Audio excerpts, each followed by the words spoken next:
반갑습니다. 이병철입니다. 오늘은 모기 이야기, 모기 예방법과 치료법, 그리고 모기에 관련된 다양한 재미있는 이야기를 해볼까 합니다.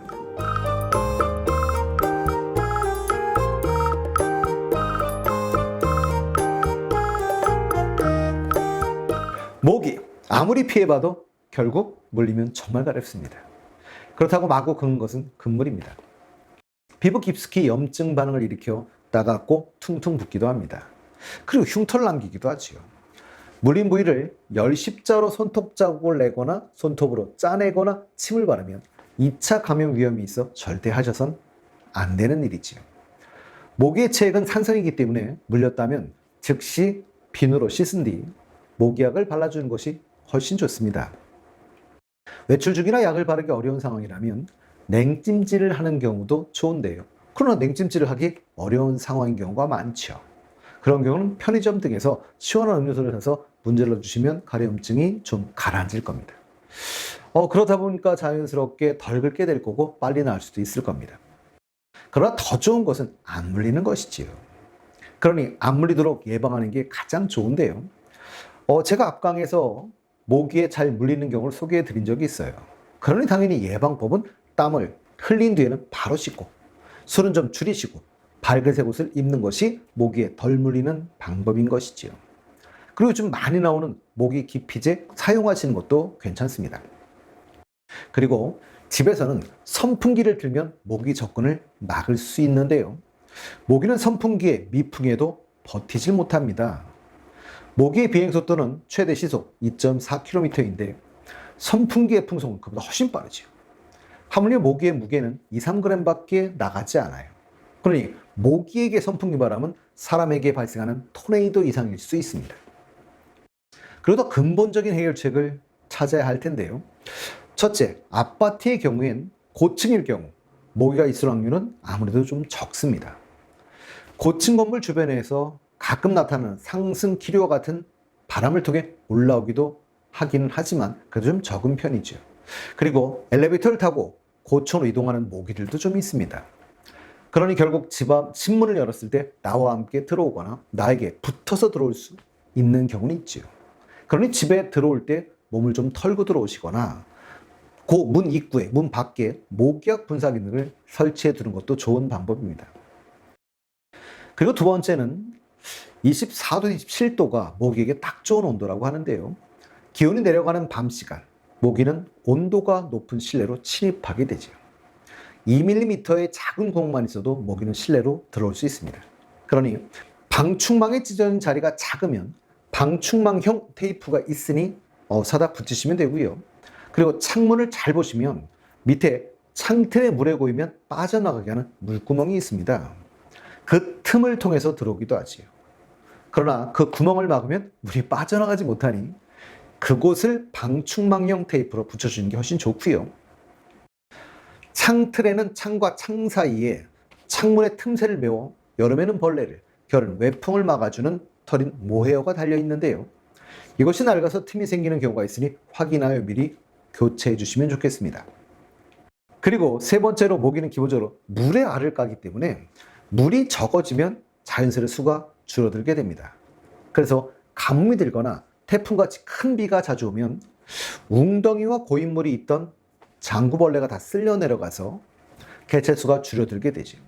그러니 모기가 집안에서 번식할 수 있는데요. 모기는 물이 고인 곳에 알을 낳고 모기의 유충은 물속에서 자랍니다. 그러니 화분 받침대에 고인 물이나 물이 든 꽃병들의 고인 물은 제거하거나 자주 갈아주는 걸 좋습니다. 그리고 고인 물을 원천적으로 차단하는 것이 더 좋은 방법이겠죠.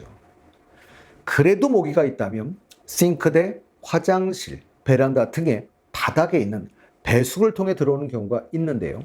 이 배수구 배관은 따뜻하고 습해서 모기들이 서식하기 좋습니다. 그러니 해충 퇴치 트랩이나 전용 덮개를 사용하시는 것도 좋고요. 아니면 하수구나 배수구 막혔을 때 쓰는 세제를 부어주면 효과가 있다고 합니다. 그리고 우리는 저녁에 좀 잘못된 몇 가지 여러분들이 우리가 잘못되고 알고 있는 상식들을 좀 고쳐가려고 하는데요. 우리는 저녁에 모기향을 사용하는 경우가 많죠. 모기향은 밤새 켜놓는 것, 그건 자는 데는 별로 좋지 않다고 합니다. 살충제는 기본적으로 인체에도 유의할 수밖에 없습니다. 질병관리본부에서도 살충제 및 모기향 사용 시 취침 장소를 밀폐시킨 후 사용하고 취침 전에는 환기하라고 권고하고 있습니다. 그러니 취침 2시간 전에 최대한 밀폐를 시키시고 충분히 약을 사용한 후 취침 30분 전엔 환기를 해주셔야 합니다. 살충제 성분과 함께 잠을 자서 사실은 득이 될 것은 전혀 없겠지요. 1869년에 수에즈 운하 건설에 성공한 프랑스의 페르디랑 드 마리 렙세트도 파나마 운하 건설에 도전했다가 실패했는데요. 그 이유가 바로 모기로 인한 말레리아 등의 열대성 전염병으로 무려 인구 2만 2천 명이 죽는 큰 피해를 보았기 때문이라고 합니다. 제가 또 기억나는 재밌는 일화는 작년 여름이었죠. 그러니까 2022년 8월이었었는데요. 지리산 화엄사에서 한여름밤 모기장 속에서 영화 음악을 감상하는 이색 음악회를 열기도 했었습니다. 모기장 영화 음악회를 개최한 화엄사 추지스님, 덕문스님은 화엄사가 문화를 함께 향유하는 사찰로 자리매김하고 있다면서 문화 강국의 오랜 이미지를 화엄사에서 읽어 나가고자 한다라는 행사 취지를 밝히기도 하셨습니다. 작년에 사실 이런 일도 있었죠. 작년 여름에 죽은 모기로 인해서 절도범이 잡히는 일도 있었습니다. 중국이었는데요. 중국의 한 주상복합 아파트에서 발생한 사건이었습니다. 발코니를 통해 침입한 한 도둑이 집안에서 오랜 시간 머물렀을 가능성이 높았지만 사건이 발생한 지 열흘이 지나도 용의자를 지목하지 못하는 상태였다고 하지요. 그러던 중 결정적인 단서가 하나 포착됐는데 바로 벽에 붙어 죽어있는 모기 사체였다고 합니다. 모기의 핏자국을 보고 혈액에 DNA를 분석해 범인을 검거했다고 하지요.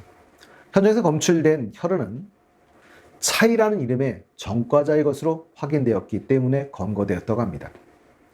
올 초였죠. 성남시는 어린이 시각으로 지구온난화 문제를 풀어낸 100살 모기 소송 사건이란 환경 뮤지컬을 하기도 했었습니다. 사회적 기업인 극단 나르는 자동차가 만든 작품으로 겨울이면 사라져야 할 모기가 지구온난화로 100살까지 살게 되면서 벌어지는 이야기를 다루고 있다고 하지요. 가족들을 물어뜯는 모기에 화가 난 엄마가 100살 먹은 모기를 고소해 법정 공방을 펼치는 내용으로 어린이 시각에서 환경 문제와 함께 엮어 풀어낸 작품이라고 합니다. 인간에게 최고의 축인 모기.